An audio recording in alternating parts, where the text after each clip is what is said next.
नमस्कार दोस्तों, स्वागत है आप सभी का आपके अपने YouTube channel GK search engine पर। तो दोस्तों, आज के इस वीडियो में हम बात करेंगे राजस्थान नगर पालिका अधिनियम 2009 से संबंधित 10 महत्वपूर्ण क्वेश्चन की। तो पूरा वीडियो बहुत ध्यान से देखना। पार्ट बी के 10 महत्वपूर्ण क्वेश्चन हम इस वीडियो में व्याख्या सहित डिस्कस करने वाले हैं। वीडियो की जो PDF फाइल है वो आप वीडियो के डिस्क्रिप्शन बॉक्स से डाउनलोड कर सकते हैं, जहाँ पर आपको टेलीग्राम चैनल का लिंक दिया हुआ मिलेगा।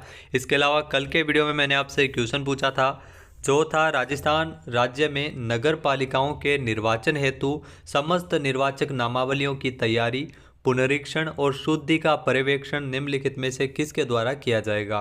तो ये मुख्य निर्वाचन अधिकारी के द्वारा किया जाएगा, यानी कि सी ऑप्शन इसका बिल्कुल सही था। जिन दोस्तों ने सी ऑप्शन कमेंट बॉक्स में सही जवाब दिया था उनको हार्दिक शुभकामनाएं।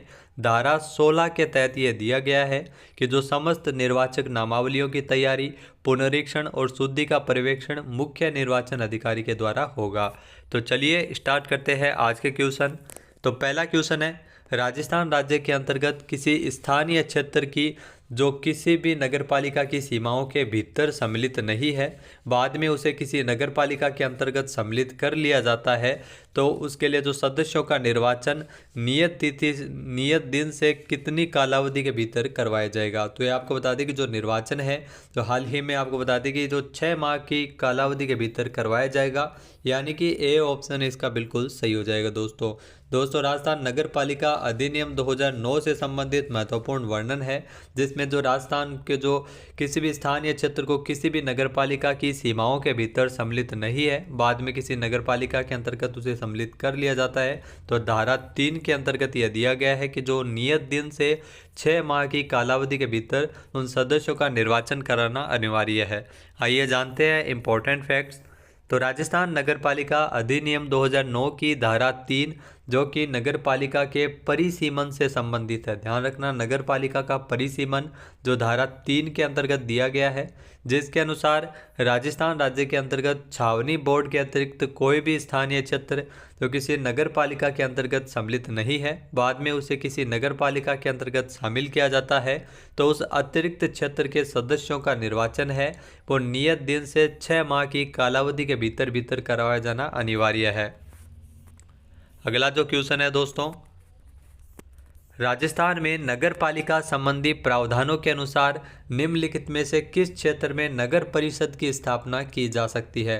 तो नगर परिषद की स्थापना जो प्रत्येक लघुत्तर नगरीय क्षेत्र में की जा सकती है, यानी कि बी ऑप्शन यहाँ पर बिल्कुल सही है। आइए जानते हैं इंपॉर्टेंट फैक्ट्स।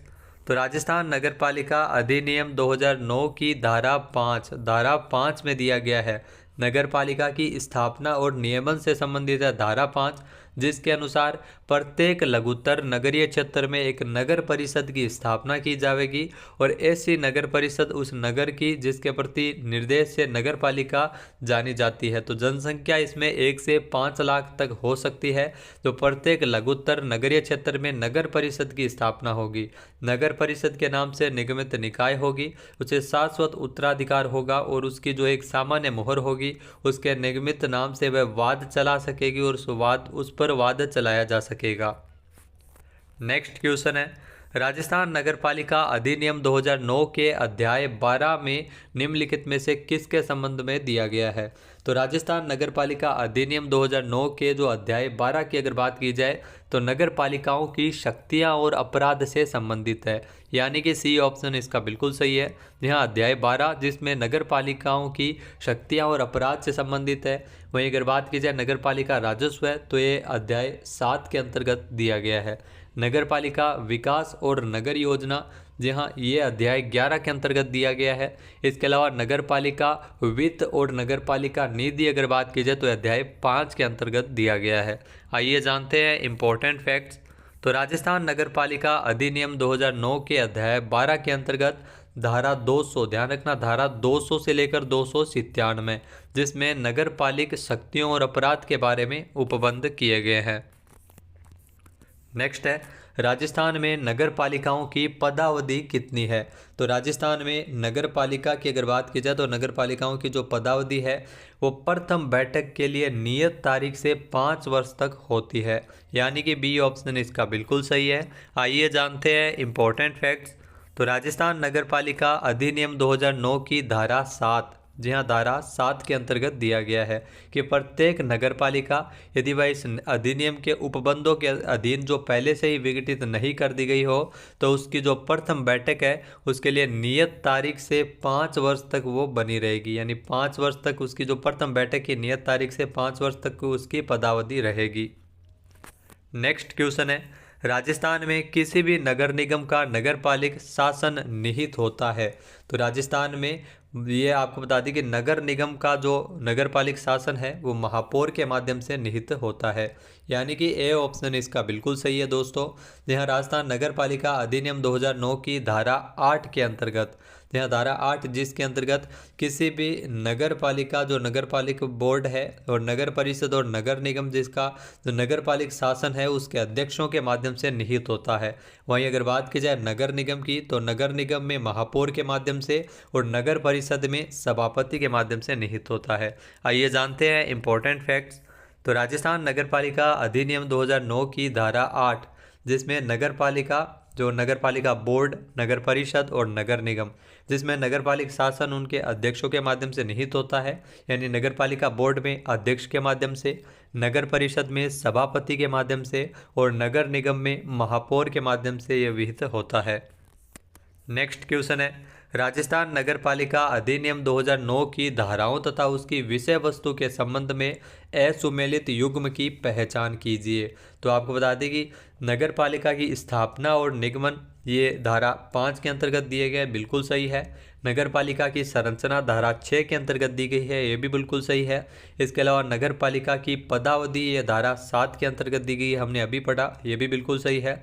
इसके अलावा नगर पालिका के लिए निर्वाचन धारा 13 में नहीं है। जी हाँ, नगर पालिका के लिए निर्वाचन है वो धारा 11 के अंतर्गत वर्णन है, न कि 13 में। यानी कि डी ऑप्शन इसका बिल्कुल सही है। आइए जानते हैं इंपॉर्टेंट फैक्ट्स। तो राजस्थान नगर पालिका अधिनियम 2009 की धारा 13 की अगर बात की जाए तो 13 में प्रत्येक वार्ड के लिए निर्वाचक नामावली से संबंधित है, जबकि धारा 11 जिसमें नगर पालिका के निर्वाचन से संबंधित है। नेक्स्ट क्वेश्चन है, राजस्थान नगर पालिका कार्य संचालन नियम 2009 के अनुसार अत्यावश्यकता की दशा में लोक महत्व के मामले में किसी भी समय नगर पालिका की बैठक बुलाने हेतु कौन अधिकृत होगा। तो इसमें आपको बता दें कि जो नगर पालिका अध्यक्ष इसके लिए अधिकृत होगा, यानी कि ए ऑप्शन इसका बिल्कुल सही है।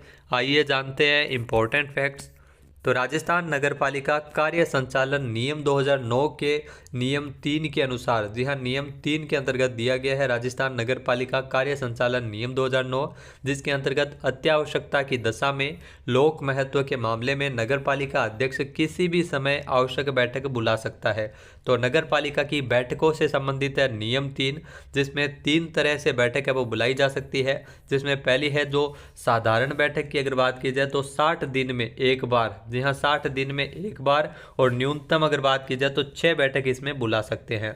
इसके अलावा जो दूसरी बैठक है जो अत्यावश्यकता की बैठक जो किसी भी समय नगरपालिका अध्यक्ष बुलाता है। तीसरी है विशेष बैठक, जिसमें 1/3 सदस्यों के द्वारा इसमें 7 दिन में जो विशेष बैठक है वो बुलाई जा सकती है। तो 3 तरह की बैठक है वो नियम 3 के अंतर्गत दी गई है। अगला क्वेश्चन है, राजस्थान में नगर पालिकाओं के निर्वाचन हेतु निर्वाचक नामावली के संबंध में निम्न कथनों पर विचार कीजिए।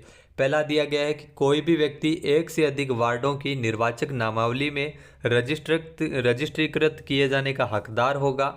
तो ये गलत है, हकदार नहीं होगा। दूसरा है कोई भी व्यक्ति किसी निर्वाचक नामावली में एक से अधिक बार रजिस्ट्रीकृत किए जाने का हकदार होगा, तो ये भी हकदार नहीं होगा। यानी न तो एक और न ही दो, दोनों ही कथन गलत है। यानी कि डी ऑप्शन इसका बिल्कुल सही है। आइए जानते हैं इंपॉर्टेंट फैक्ट्स। तो राजस्थान नगर पालिका अधिनियम 2009 की धारा 13 के अंतर्गत प्रत्येक वार्ड के लिए निर्वाचक नामावली की उपधारा 6 के अनुसार कोई भी व्यक्ति एक से अधिक वार्डों की निर्वाचक नामावली में रजिस्ट्रीकृत किए जाने का हकदार नहीं होगा। दूसरा है उपधारा 7 के अनुसार कोई भी व्यक्ति किसी भी निर्वाचक नामावली में एक से अधिक बार रजिस्ट्रीकृत किए जाने का भी हकदार नहीं होगा। तो यह धारा 13 के अंतर्गत दिया गया है। नेक्स्ट क्वेश्चन है, राजस्थान में कोई भी नगरपालिका सदस्य निम्नलिखित में से किसे अपना त्यागपत्र सौंपता है। तो राजस्थान में जो कोई भी नगरपालिका सदस्य है वो अपना त्यागपत्र नगरपालिका अध्यक्ष को ही सौंपता है। यानी कि ए ऑप्शन इसका बिल्कुल सही है। आइए जानते हैं इंपॉर्टेंट फैक्ट्स।